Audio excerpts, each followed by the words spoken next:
September 16th, 2024 special meeting of the City of Asheville Board of Adjustment. My name is Suzanne Godsey, and I am the chair of this board. The Board of Adjustment is a quasi-judicial body that is governed by the North Carolina General Statutes and the city's Unified Development Ordinance. We are authorized to hear requests for variances from the city's UDO, appeals from final determinations made by city officials charged with enforcement of the city's UDO, requests for reasonable accommodations, and other requests as may be provided in the city's ordinances. Our first agenda item is the review and adoption of the minutes of September 23rd, 2024 regular meeting. Is there a motion to approve? Motion to approve. Second? Second. Okay, all in favor say aye. Aye. Aye. Sounds like we had it. Okay. Now we begin the evidentiary hearings for the cases listed on the agenda. In hearing cases, the board conducts a quasi-judicial evidentiary hearing. That means it is like a court hearing. State law sets specific procedures and rules concerning how this board must make its decisions. These rules are different from some other types of land use decisions, like rezoning cases, which are legislative in nature. This board's decisions are constrained by the standards in the city's ordinance and the facts presented at the hearing. The board hears and considers evidence presented at the hearing and applies the standards set forth in state law and the city's ordinance. The board must base its decisions upon competent material and substantial evidence presented at the hearing. If you will be speaking as a witness, please focus on the facts and standards, not personal preference or opinion. Participation is limited. This meeting is open to the public and everyone is welcome to watch. Parties have rights to participate fully. Parties may present evidence, call witnesses, and make legal arguments. Witnesses may testify as to facts to which they are competent to testify, so long as those facts relate to the legal standards. In addition, lay or non-expert witness testimony is limited to facts, not opinions. For certain topics, this board needs to hear opinion testimony from expert witnesses. These topics include projections about impacts on property values and projections about impacts on traffic safety. For variance requests, a 4/5 vote of the board is required to grant variance. For all other hearings and matters, including the adoption of minutes, the decision will be made by a simple majority vote of the board. Witnesses must swear or affirm their testimony. At this time, we will administer the oath for all individuals who intend to provide witness testimony. Please stand and raise your right hand if you plan to provide testimony. Thank you. Do you solemnly swear or affirm that the evidence you shall give to the board in this action shall be the truth, the whole truth, and nothing but the truth? I do, yes. Great, thank you. So I want to make sure we're starting with the first item on the agenda. Is the variance for 15 Lamb moving forward at this time? The applicant communicated early this morning that they'd like to continue to the next meeting. Okay. Do we need to make a motion to continue that? Yes. All right. May I get a motion to continue to the next meeting? Motion to continue. Second? Second. Okay. All in favor say aye. Aye. Aye. Great. And our next item on the agenda is for 116 Onteora Boulevard. Is that one still moving forward? Okay, fantastic. All right, so the property owner, Michael Schomper, is requesting a variance to the setback standards in section 714-1A1, accessory uses and structures in the Unified Development Ordinance. The applicant is seeking relief from the required setbacks for the rear property line of 6 feet for an existing garage structure to be converted into an ADU. The property is known as 116 Onteora, I think I'm pronouncing that right, and PIN number 9657679806. Daniel Fleur, am I pronouncing your last name right? Fleer, I apologize, Daniel. You're the development review specialist, and you will be presenting the case this afternoon. Thank you. So, as you said, 116 Onteora Boulevard. This variance will be for the use of an existing garage structure as an accessory dwelling unit. Just a little bit more background. The zoning for this property is going to be RS8. That's residential single-family high density. And because the structure abuts both the side and the rear property lines of this property, they will functionally be 100% variances to the setback requirement of 6 feet there. Just going to give you a little bit of area context initially. As you can see, this neighborhood is bounded by Fairview Road, I-40 and 240, and the lot itself is a corner lot with the garage structure where the ADU will be sited on that corner furthest from the street corner. And as I said before, this is zoned residential single-family high density. This is a survey that more clearly shows the layout of this property. I believe this survey was done in 2021. So you can see the driveway structure wrapping around the main home on the property with that garage in that corner, with another garage for the adjacent property also abutting that property line. It's not in a steep slope zone, and the average slope is about 4.5%. These are some site photos. As you can see, the garage structure has two parts essentially. On this left photo, you can see the accessory dwelling unit will be going in that left side with the double doors. And that right side of the structure where the garage door is will continue to be used as a garage. The home is split pretty evenly between those two, or I'll say the structure, I should say, is split evenly between those two uses. And then on this right picture, we see the rear view where this structure abuts the property line, and we can get another good angle of that structure that is adjacent to the structure on that adjacent property. This is another sort of bird's eye view of things.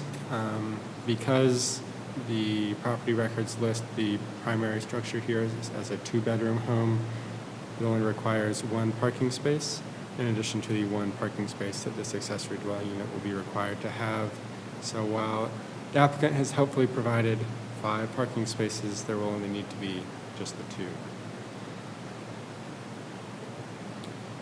2. And as we can go to the primary section of my report, the subject property is a 0.4-acre residential corner lot currently zoned RS8 residential single-family high-density district and is surrounded by residential lots. The adjacent lot to the east of the subject property houses a single-family home and an accessory structure similarly abutting the relevant property line.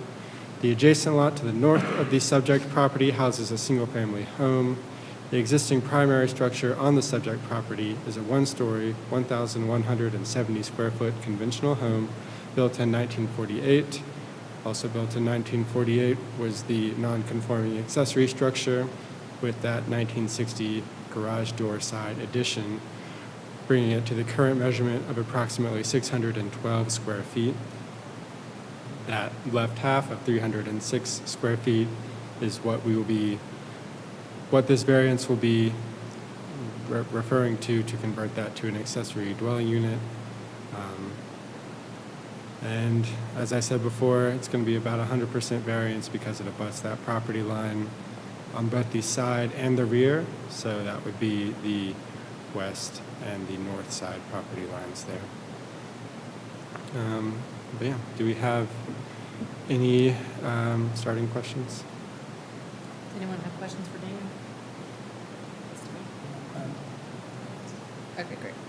I will say we do have the applicant here today, Michael Schomper, if anyone would like to ask him some questions as well. Thank you. Thank you. Does the applicant have a presentation or additional testimony for the board to consider? Okay. Does anyone have any questions for the applicant?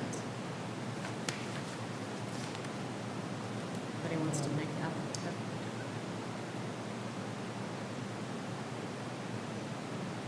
Nope. Let me ask you a quick question, Mr. Shumpert.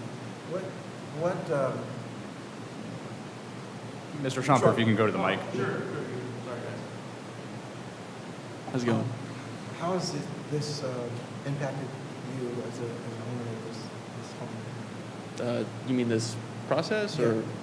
or? I mean, I've had to take time out of my day to write up, why I want to make this a part of my home. Took off work today to come down here to see how this goes. Other than that, it was pretty straightforward, I guess. Yeah. What about hardship? Oh, hardship? You mean, I'm sorry. That's where I was going. I'm sorry, I was about question. to- Are you referring to the process of filling out this variance application or? How did you get Oh, you know, it wasn't that hard, I guess. Or, yeah, I don't know if I'm understanding the question. If you could speak as to why you're applying for the variance. Oh, And why you feel you. yeah. Well, you know, I want to put a mother-in-law suite on my property and potentially make it into a rental unit. I know that, you know, our city is facing a lot of hardships after the hurricane, and, you know, I want to provide some additional housing that's affordable in my community. And, you know, having that building already existing on my property presents a unique opportunity that I otherwise wouldn't be able to you know, take advantage of. So that's why I need the variance.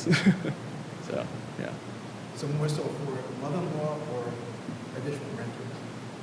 I think at the time, well, my mom is living on her own at the moment, but so it would start off with rentals, and then, you know, as my mom gets older, probably have her live there if things get to that point. So, Thank you. yeah, you're welcome.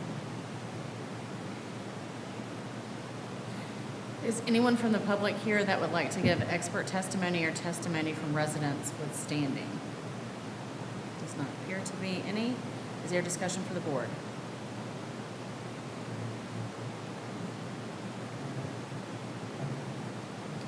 Anyone else?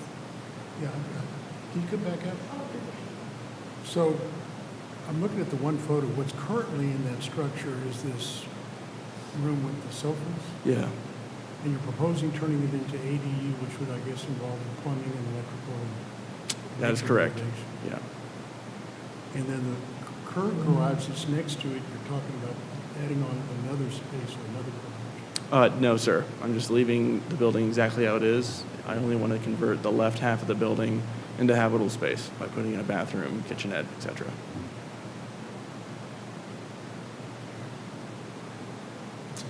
Okay. I have a quick question. Okay. For you. So the ADU that you're creating is a little over 300 square feet. Sure. And it shows that the building dimensions and the layouts that you have created were not done by an architect. No. Are you, how comfortable are you with the square footage that you've allocated for this ADU? Is it only predicated on the space that you've got available? If an architect is hired or you go to pull a building permit and you need additional space, is there spacing requirements? A toilet needs to be 70 feet away from a Sure. tub and a sink and Yeah. and then it looks like you're creating, looks like an efficiency unit. So you probably have a mini fridge and Sure. some small Yeah. kitchenette. There are some space requirements that are with Mhm. that. Are you willing to move into the garage space to add additional square footage if you had to for, I don't know anything about Sure. building code square footage, but it looks awfully small. Yeah. And I don't want you to have to come back here for anything. Right. Right. So I just want to be assured that if you did need to add additional square footage to the unit itself, it would come inside. I mean, obviously you can't go Yeah. over the property line because you are at it. Sure. But I just wanted to, and this is a question just to let you know, and then I have kind of a question for Sam as to whether this would affect the variance in any way, shape, or form if we were to approve it. It's just property line, and however he goes into that structure, he goes into the structure. So there are a number of different ways to answer this. The first is this, and I see your line of questioning that there are building codes that govern this. For the efficiency suite, we have done on pencil sort of what the smallest you can do, and it's going to be about 180 square feet for bare Oh, minimum. great. So it is not to say that that is pleasant, but that is legally minimum. Okay.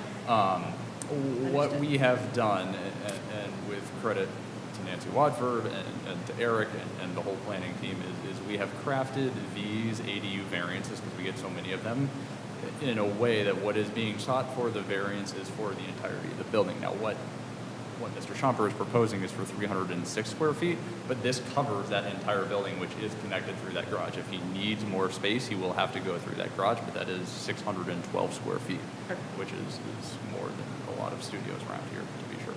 So that the variance presented has taken into consideration the size and design challenges present with this site that Mr. Schomper will face in the building permitting phase. Okay. Great. I didn't want you to have to come back for any other reason. Yeah, That- thanks. So they're trying to keep this as clean as possible, and it sounds like planning staff is ahead of me on that, so that is fantastic. Anybody else have any other questions for the applicant? Yeah, I've got one more. What's Okay. up? Your neighbor, Yeah. you're very close to you. Is that his garage or is that their dwelling? Oh, that's their garage. It's their garage. Yeah. The proposed ADU is right next to my neighbor's garage. Yeah. It's Yeah. not a habitable space, so. Okay, Yeah. so that's the neighbor's house, and that's the neighbor's garage. Yeah. And this is the garage in question. Yeah, the structure in question. Cool. Great. Any other questions? Okay, thank you very much. All right, you're welcome. Thank you. Is there a discussion for the board? No. And as we know, we have seen multiple of these. So we are familiar with the constraints and the hardships that are associated with it. Is there a motion to approve this variance? May I get a second? Great. When I say your name, please say aye or nay. Elliot Smith? Chris Van Danish? Aye. Mike Luciano? Aye. Annette Wise? Suzanne Godsey is an aye, so your variance passes. Thank you very much. All right, the next item on our agenda is for 165 Delaware. Is that one moving forward? Tyler is up there, so it looks like that's a yes. Okay. The property owner, Roger Hatfield, is requesting a variance to the setback standards in section 714-1A1, accessory uses and structures of the Unified Development Ordinance. The applicant is seeking relief from the required setbacks for the side property line of 6 feet for an existing garage structure to be converted into an ADU. The property is known as 165 Delaware Place, and the PIN is 962-882-9735. And Tyler Kelly, Planner 1, will be presenting the case this afternoon. Thank you, Chair and members of the board. Tyler Kelly, Urban Planner 1, Planning and Urban Design. Looking at 165 Delaware Place, setback variance similar to the one you just reviewed. So the applicants couldn't make it today, but the petitioners, Cynthia and Roger Hatfield, they're requesting variance from section 714-1, accessory uses and structures. Again, this will just be a general application to the below subsections for the variance for side setbacks. So this is just some context for the area. We're looking at 165, if you can see my cursor here. It's kind of at the tail end of the Delaware Place, which is a spur off Sand Hill Road, and then it has additional frontage on Delaware Avenue that you can see just here in this corner, but no access via Delaware Avenue. They do have a shared driveway that you'll see later in a picture with 167 Delaware. Propose the legal establishment of an existing non-conforming garage apartment. So this current structure is already being used as an accessory dwelling unit in nature. The existing structure was built along with the single-family dwelling in 1953. It sits at its closest corner southeast, 2.3 from the side property boundary. The existing structure has a footprint of 20 feet 4 inches by 12 feet 2 inches, or roughly 247 square feet. So we're also looking at another small conversion, although this one is 1 story over the other. So the garage is on the 1st story and the apartment is on the 2nd. All accessory structures are required to have a minimum setback of 6 feet from the property boundary. So looking at this application, the petitioners have requested a 61% waiver, so a reduction of 3.7 feet on the southern side setback. Again, subject parcel located in West Asheville, just off Sand Hill Road, kind of awkwardly situated with the spur, Delaware Place, and the small frontage along Delaware Avenue. Garage has always been 2 stories with a small apartment on the second floor. Since the applicants, they did some research and they couldn't find that it was ever used for anything else. It's always been kind of a garage and a living space. It did go, it underwent a minor renovation in 2019 when they sought a variance then, with Shannon Tuck being the planning review officer for that case. And I stated here that they had withdrawn their application, but they actually failed to act on the application, so that's why they're coming back today. And that was previously approved as well. So subject property zone RM8, parcel is subject to requirements, 714.1, 61% reduction. Both the home and the garage were built in 1953 according to the property card, and they're seeking the setback reduction. Here you can see the context, the zoning, just a sea of RM8 and something, RS8 to the south. Here's their site plan. You can see the shared driveway on 167 Delaware with the home and the garage apartment on 165. And I took a smaller screenshot so you could see that closest corner is 2.3 feet from the property boundary. They did provide a parking diagram, so they meet the minimum parking requirements for the home and for the classification of the legal establishment of the ADU. Of course, that parking would occur within the structure itself on the first floor garage. Here's a site photo submitted by the applicant. You can see the parking and the setback along that shared driveway and retaining wall. And the second story there where the ADU will be legally established. This is just a Google Street View of that spur, Delaware Place. You would turn left into the shared driveway. Here's a better angle of that. There's a home in the front with the garage apartment in the rear of the property. And that's it. Any questions from the board?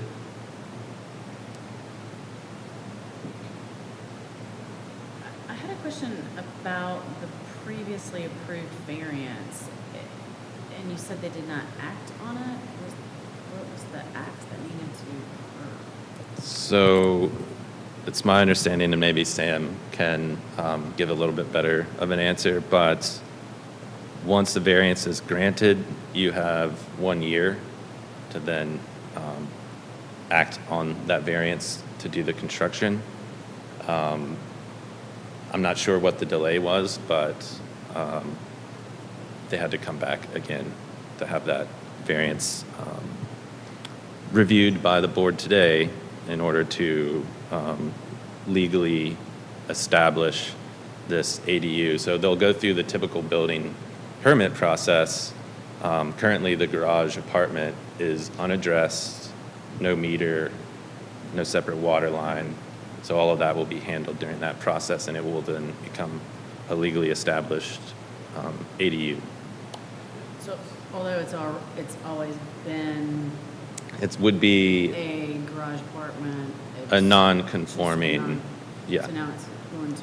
Yeah, now they'll be able to market it On the for books, rent right. or, yeah. Okay, all right, that makes sense. And I just want to follow up and point out that something Tyler took through in September, 30 and 32 Waynesville app was the same thing, where what happened is a variance had lapsed.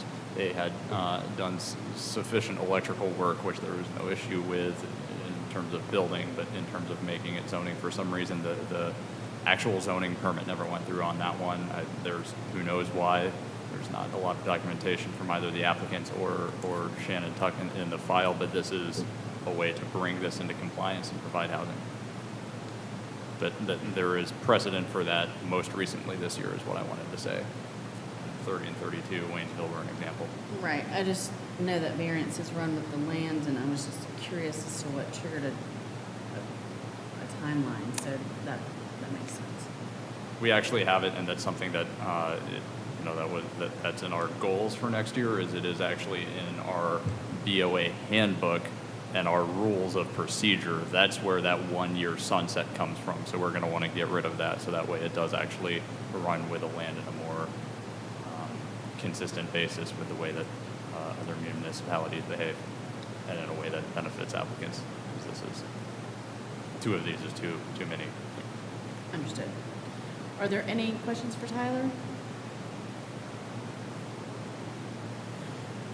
Okay, and the applicants are not here, so they cannot give us any additional testimony. Is there anyone from the public here? It does not appear to be anyone, so we will skip that part. Is there discussion from the board?